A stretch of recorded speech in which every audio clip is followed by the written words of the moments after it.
Hello and welcome to Michael's Minty Music for today. Today we review Pink's 2001 album, Missundaztood, spelled like that. It's really good. Definitely got some great songs on this one, so definitely a good album. This is the track listing, and these are the tracks I added to my playlist, 7 out of 14, so exactly half here. This album is definitely good, especially the first half. The second half isn't as good. It's a little too slow, and it doesn't have enough good mid-speed songs, so it really drags a bit to the end, but the songs are still good. The first half is really great, though. All the way to the 8th track, I say, is like a really great album, with almost all of the songs being really good, and they flow very well. First 4 tracks are amazing, each of them really unique, but all of them are really good, and they work really well together. On their own, they make this a good album.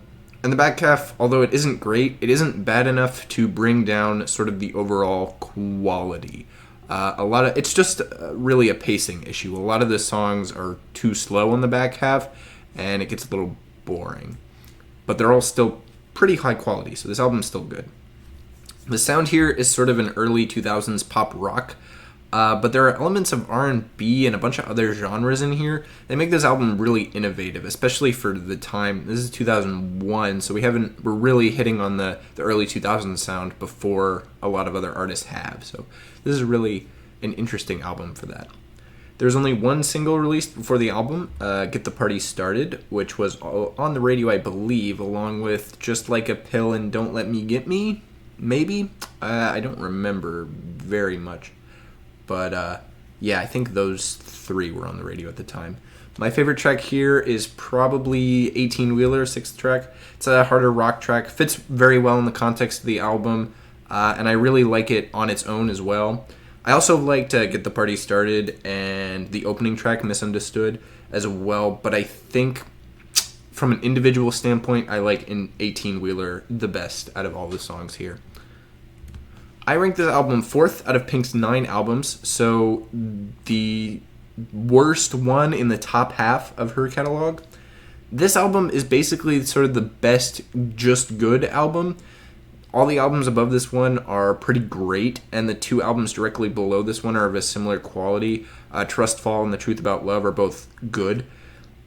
This album has a similar quality to those 2, but it comes together better and has a better overall sound. It's a bit more diverse musically as well than those 2. So I definitely say this is sort of the best of her middle 3 just sort of good albums.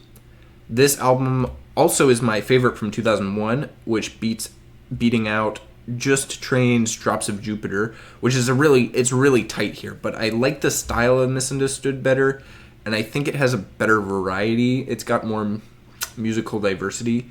Drops of Jupiter is really good, but most of the songs are a similar sound and style, so it sort of just barely loses out when compared to this album. Next up is Billy Joel's final studio album, 2001's Fantasies and Delusions, which is a classical suite for piano, so it's not a pop album at all. This will be the first classical music album that I've officially listened to, though, so I'm interested to see what I think and what the end result is. So stay tuned for that, and as always, stay minty.